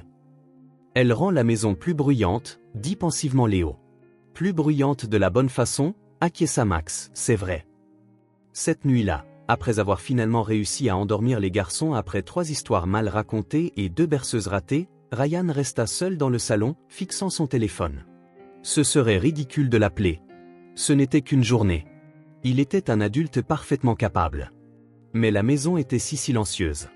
Avant de pouvoir trop y penser, il composa son numéro. Allô? La voix fatiguée de Léla répondit. Salut, c'est moi, Fran. Ryan, tout va bien? Les garçons, ils vont bien? Ils dorment, enfin, il hésita. Comment va votre grand-mère? Mieux. Elle avait vraiment besoin de compagnie. Merci de demander. Les filles? Ryan ravala sa fierté. Je pense que vous nous manquez. Il y eut un silence au bout du fil. Ryan, pas seulement eux. Moi aussi. La maison a l'air étrange sans vous. Oh, désolé si ce n'est pas approprié. Je voulais juste que vous le sachiez. Ce n'est pas inapproprié, dit-elle doucement. Vous me manquez aussi. Vraiment? Surtout vous avec des Legos dans les cheveux. Max m'a envoyé une photo. Ryan rit malgré lui. C'était difficile. Ryan, je peux vous envoyer quelque chose. Bien sûr. 2 minutes plus tard, un message vocal arriva sur WhatsApp. Ryan appuya sur Play et entendit Léla chanter une chanson qu'elle avait visiblement inventée sur le moment. Pour Ryan, qui a essayé d'être super papa, mais a fini avec des Legos dans les cheveux. Oh, c'est trop nul. Pour Max, courageux comme un lion, et pour Léo, avec un cœur qui essaie toujours. Demain, je reviendrai avec des surprises à partager, et peut-être quelques vraies bêtises. Je le jure. Dormez bien, ma chère famille. Léla sera bientôt de retour, vous verrez. Ryan écouta le message 3 fois, souriant comme un idiot. Peut-être qu'admettre qu'il avait besoin de quelqu'un n'était pas si terrible après tout, surtout quand ce quelqu'un chantait des chansons ridicules juste pour le faire sourire. Le vendredi matin, Ryan se réveilla plus tôt que d'habitude, non pas à cause du travail, mais parce qu'il était impatient que Léla revienne.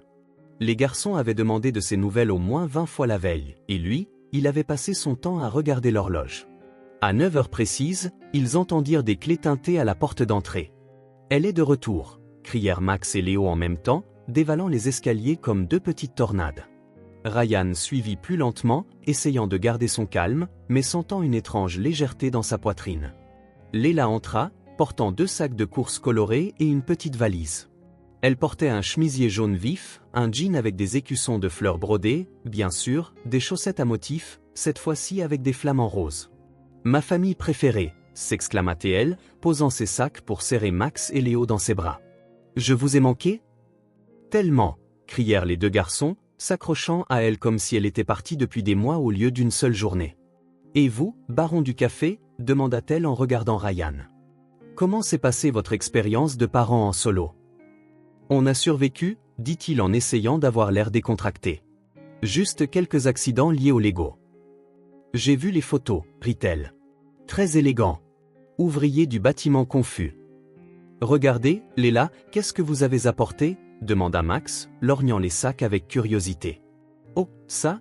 Elle prit sa valise. « Ma grand-mère Rosa a fait des choses spéciales pour vous, et j'ai aussi apporté quelques surprises. » Du premier sac, elle sortit des écharpes en laine colorée que grand-mère Rosa avait tricotées. Bleu pour Max, rouge pour Léo.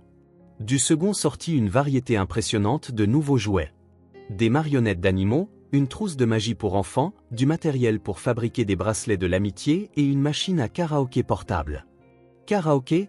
cria Léo en sortant la machine de la boîte. « Là, on se comprend, » dit Max, « on peut faire des spectacles. » En parlant de spectacle, les yeux de Léla s'illuminèrent d'une étincelle malicieuse. « Et si on organisait un spectacle de talent ici, tout de suite ?»« Oui. » Les garçons sautèrent de joie. Ryan, qui avait regardé la scène en sirotant son café, essaya de s'éclipser discrètement. « Eh bien, j'ai quelques appels à passer. »« Non. » Léla l'attrapa par le bras. « Vous êtes notre juge officiel. »« Juge ? » ?»« Oui. Chaque spectacle de talent a besoin d'un juge, et vous avez le visage parfait pour ça. »« Quel visage ? » ?»« Ce visage de critique grincheux qui prend tout beaucoup trop au sérieux, le taquina-t-elle. » Max et Léo rirent. « C'est vrai, papa, acquiesça Max, tu as l'air d'un juge strict. »« Merci pour l'honnêteté, » marmonna Ryan, bien qu'il souriait. 20 minutes plus tard, le salon s'était transformé en un théâtre de fortune. Léla avait installé des chaises en rangée, créé une scène en utilisant un tapis coloré et même fait des pancartes avec les noms des artistes écrits au crayon. Ryan fut installé dans un grand fauteuil au premier rang, avec un bloc-notes et un stylo. « Maintenant, monsieur juge sérieux, » ordonna Léla. « Vous donnerez des notes de 1 à 10 pour chaque numéro, et pas question de donner 10 à tout le monde juste pour être gentil. »« Je ne donnerai jamais un 10 juste pour être gentil, » dit Ryan. « Exactement. C'est pour ça que vous êtes parfait pour ce travail. » Le premier numéro fut celui de Max faisant des tours de magie. Il fit disparaître une écharpe, qui tomba en fait derrière lui, transforma une pièce de monnaie en la même pièce et essaya de sortir un lapin d'un chapeau, mais finit par en sortir l'une des nouvelles marionnettes. « La note ?» demanda Léla en faisant semblant d'être la présentatrice. Ryan afficha un visage sérieux. 8. Bon et fort, mais le lapin aurait dû être vrai. Max rit et fit une révérence théâtrale. Le deuxième numéro fut celui de Léo chantant une chanson qu'il avait inventée sur son dinosaure en peluche. Les paroles comprenaient des vers comme « Rex est vraiment cool, il mange des plantes et suit les règles, et les dinosaures sont amusants, surtout les gentils. » 9. Annonça Ryan. Composition originale et performance solide. Léo fit une petite danse de la victoire. Le troisième numéro fut celui de Léla essayant de faire danser les flamants roses de ses chaussettes. Elle bougea ses pieds avec tellement d'enthousiasme qu'elle trébucha et tomba sur le canapé. 7. Dit Ryan en essayant de ne pas rire. Des points en moins pour la coordination, mais la créativité est impressionnante. Juge sévère, marmonna Léla, faisant semblant d'être offensée. Vint ensuite le grand final. Et maintenant, annonça Léla, une performance spéciale des frères Whitmore avec une invitée surprise, moi. Max et Léo prirent place sur la scène avec la machine à karaoké. Léla se tint juste derrière eux. Cette chanson, dit sérieusement Max, parle de notre famille et de quelqu'un de vraiment spécial. Que Léo a ajouté. Ils commencèrent à chanter une mélodie simple, clairement improvisée. Papa travaille beaucoup, beaucoup, beaucoup, mais il est gentil quand il fait une pause. Max et Léo sont des frères qui aiment s'amuser. Notre maison était vraiment silencieuse, jusqu'à ce que quelqu'un arrive qui nous fait rire et ne veut jamais partir. Léla est notre nounou, mais elle est plus que ça. Elle prend soin de nos cœurs, et ça vaut beaucoup. Elle est un peu comme une maman de cœur, qui est venue pour rester et est devenue une partie de notre famille. Le silence qui suivit fut profond. Ryan sentit quelque chose se remuer dans sa poitrine. Il regarda Léla et vit des larmes dans ses yeux. Elle se couvrit la bouche avec ses mains, clairement émue. « Maman de cœur », répéta Max en la regardant. « C'est comme ça qu'on vous voit. » « Si vous voulez l'être », ajouta rapidement Léo. « On sait que vous n'êtes pas notre vraie maman, avez-vous de la place dans votre cœur pour une maman empruntée ?» demanda Léla, la voix tremblante. « Bien sûr », crièrent-ils tous les deux en courant pour la serrer dans leurs bras. Ryan regarda tout ça, essayant de comprendre ce qu'il ressentait. Voir ses enfants si heureux, si entiers, regarder Léla être acceptée par eux comme ça, voir comment elle était devenue une partie si importante de leur vie sans même qu'ils s'en rendent compte. « Et la note, monsieur juge ?» demanda Max, toujours en serrant Léla dans ses bras. Ryan s'éclaircit la gorge, essayant de stabiliser sa voix. « 10 » dit-il doucement. « Certainement un 10. » Léla le regarda par-dessus les têtes des garçons. Leurs yeux se rencontrèrent et quelque chose passa entre eux. Une compréhension mutuelle, un moment de reconnaissance. « Ryan » dit-elle doucement. Il se leva du fauteuil et s'approcha. Sans un mot, Léla tendit la main et ouvrit son bras pour l'inclure dans le câlin de groupe. Ryan hésita juste une seconde avant de les rejoindre. Mais quand Léla le serra plus fort, quand il sentit la chaleur de la famille se former juste là, quelque chose en lui se brisa et guérit en même temps. Il ne pouvait pas lâcher. Il resta là, serrant ses fils dans ses bras et la femme qui était entrée dans leur vie en tant que nounou et qui était en train de devenir, quoi ? Il n'était pas encore sûr, mais il savait qu'il ne voulait pas que ce moment se termine. « Merci », murmura-t-il à l'oreille de Léla. « Pourquoi ? » « De nous avoir redonné vie. » Elle le serra plus fort et Ryan comprit enfin ce qu'il avait essayé d'ignorer pendant des semaines. Il n'était pas juste reconnaissant envers Léla Torres, il tombait amoureux d'elle. Et pour la première fois depuis le décès de sa femme, cela ne l'effrayait pas. En fait, ça prenait tout son sens. Comme si toutes les pièces du puzzle se mettaient enfin en place. « Et » dit Max, toujours au milieu du câlin. « Maintenant qu'on est une famille officielle, on peut faire du slim dans le bureau de papa ?» Ryan rit, un vrai rire sincère. « Faisons une chose à la fois, mon grand. » Mais même en parlant, il savait que tout semblait possible maintenant, surtout avec Léla à ses côtés. Le matin après le spectacle de talent, Max et Léo étaient étrangement silencieux pendant le petit déjeuner. Ils se chuchotaient des choses, échangeaient des regards furtifs et s'arrêtaient de parler chaque fois que Ryan ou Léla s'approchaient. « Ça va, tous les deux ?» demanda Léla, remarquant leur comportement suspect. « On va très bien. » répondit rapidement Max, en donnant un coup de coude à Léo. « Totalement normal », ajouta Léo en essayant d'avoir l'air innocent. Ryan leva les yeux de sa tablette. « Quand vous agissez totalement normalement, ça veut généralement dire que vous préparez quelque chose. »« Ce n'est pas nous », protesta Max, « on est des anges. »« Des anges de la famille Whitmore », acquiesça Léo, en faisant semblant d'avoir une auréole au-dessus de sa tête. Léla et Ryan échangèrent un regard. Suspicieux, mais ils laissèrent tomber.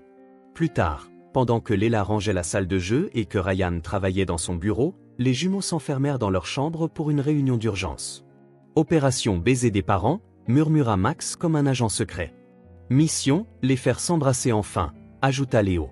« Ils n'arrêtent pas de se regarder comme s'ils étaient amoureux », fit remarquer Max, et hier pendant le câlin, papa est devenu tout rouge, dit Léo. Et Léla sourit toujours comme une idiote quand il lui parle. Donc, ils s'aiment bien, mais ils sont trop niais pour s'en rendre compte. Trop timides pour faire quoi que ce soit. C'est pour ça qu'il faut qu'on les aide. Max attrapa du papier et des crayons, assumant le rôle de cerveau. Premier essai, les enfermer dans un petit espace. On a fait ça le premier jour, ça n'a pas marché.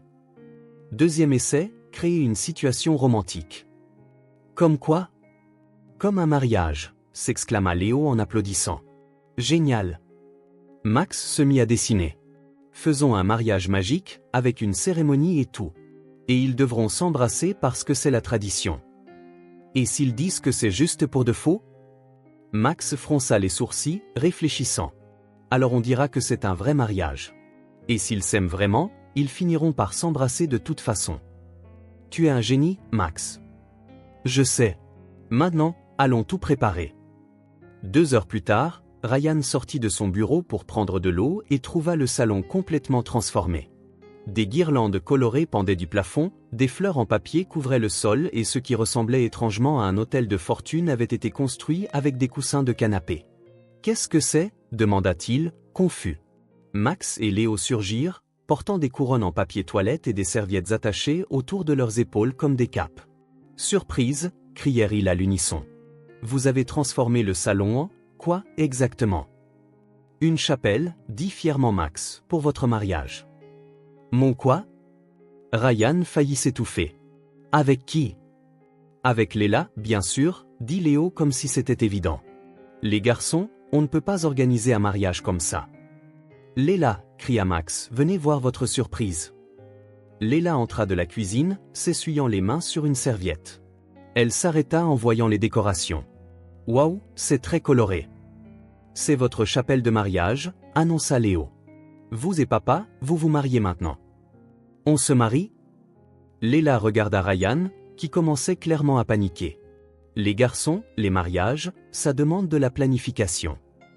On a tout planifié, Max s'enfuit pour aller chercher un bout de papier froissé. Regardez, la liste des invités. Nous deux, grand-mère Margaret, monsieur George, madame Martha et le chat des voisins s'il veut venir. La musique, on va chanter, ajouta Léo. La nourriture, des sandwichs et le gâteau au chocolat que madame Martha a fait hier. Et des couronnes spéciales pour les mariés. Max montra 2 couronnes en papier toilette décorées de fleurs collées. Ryan essaya de se faufiler discrètement vers la porte. C'est très gentil, les garçons, mais j'ai un appel important. Non, Léo lui bloqua le passage. C'est une tradition familiale. Tous ceux qui habitent ici doivent se marier. Ce n'est pas une vraie tradition, protesta Ryan. Si, ça l'est maintenant, insista Max, on vient de l'inventer, comme la tradition des cookies, et les traditions sont sacrées, conclut Léo en utilisant l'argument habituel de Léla. Léla rit de la situation. Les garçons, vous êtes adorables, mais les vrais mariages, ça a besoin de gens qui s'aiment. Vous vous aimez, dit Max, exaspéré. Tout le monde le voit. C'est évident, acquiesça Léo.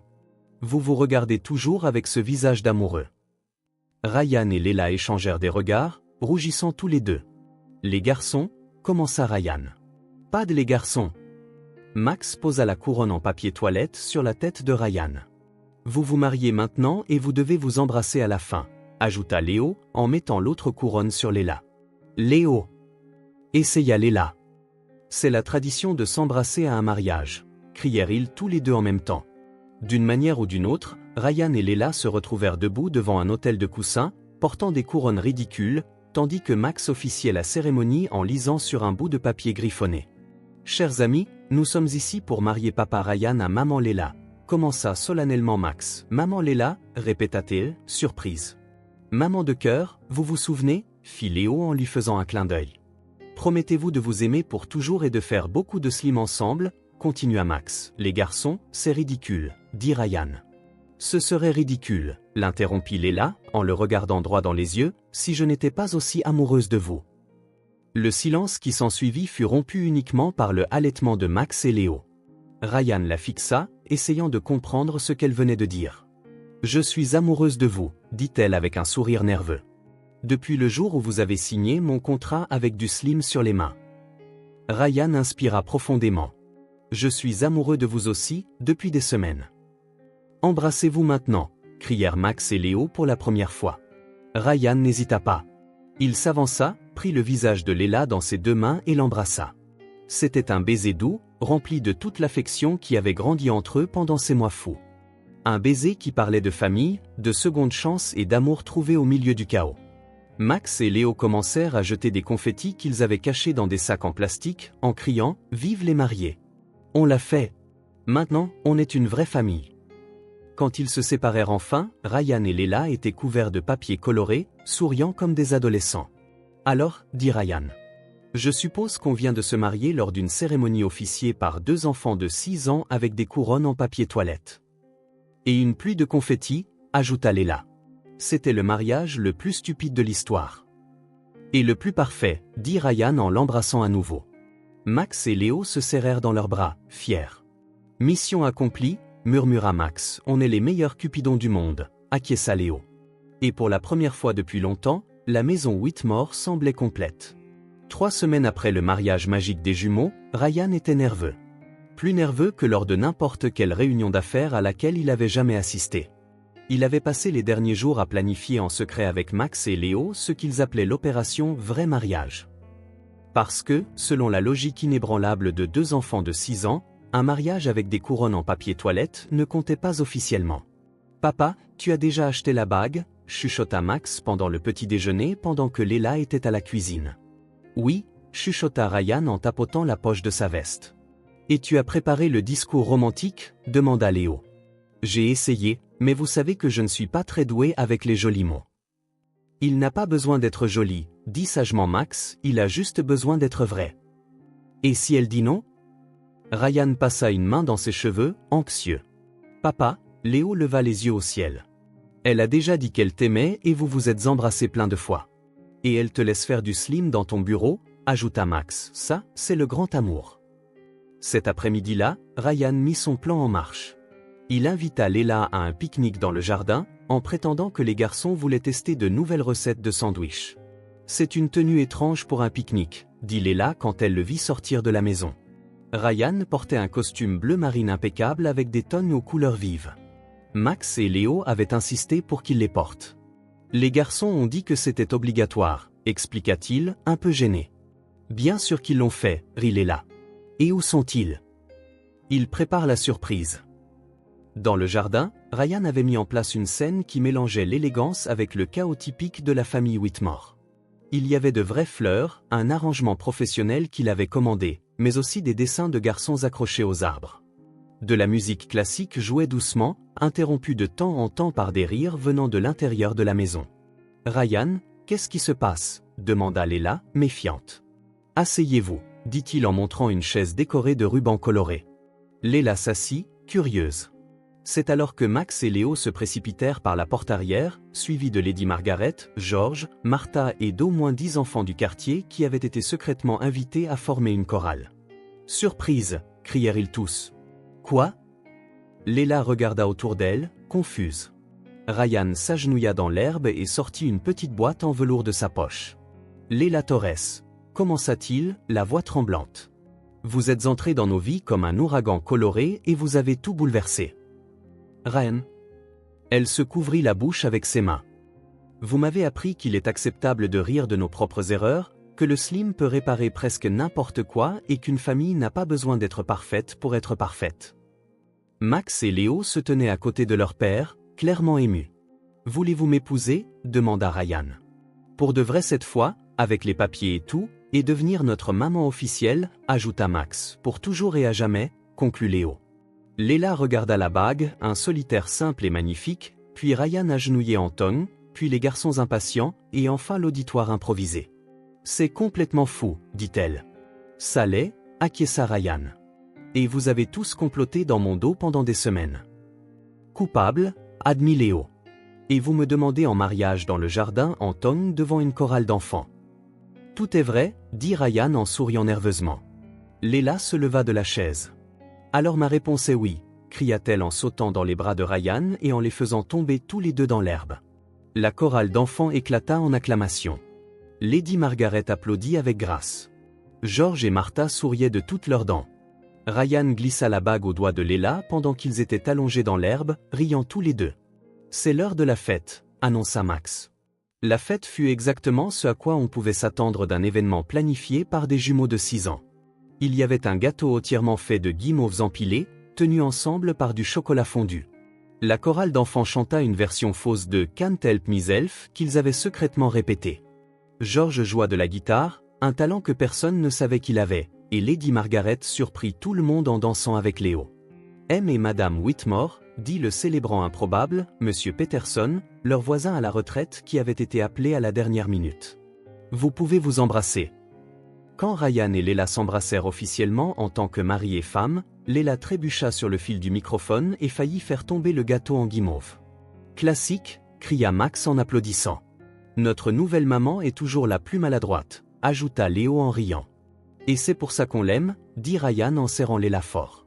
Quelques heures plus tard, après que les invités furent partis et que Max et Léo se furent enfin évanouis d'excitation, Ryan et Leila étaient dans le salon, dansant pieds nus sur une musique douce. Madame Whitmore, murmura Ryan à son oreille. Qu'est-ce que ça fait de faire officiellement partie de cette folie? J'ai l'impression d'être rentrée chez moi, répondit-elle. À l'étage, le drone que Max avait insisté pour faire voler pendant la fête enregistrait toujours, capturant le moment. Les deux dansant lentement, entourés des restes de la fête la plus chaotique et la plus parfaite de Seattle. Ryan, dit Leila en posant sa tête sur sa poitrine. Merci. De m'avoir laissé ruiner votre petite vie bien ordonnée. Merci de m'avoir montré que le chaos peut être beau. Et que le slim résout presque tout. Et que les guimauves sont un groupe alimentaire. Et que les familles se construisent avec de l'amour, pas avec de la planification. Ryan la serra plus fort. Vous pensez qu'on va y arriver? À toute cette histoire de famille? On va faire quelques erreurs en cours de route, dit Leila avec un sourire. Certainement.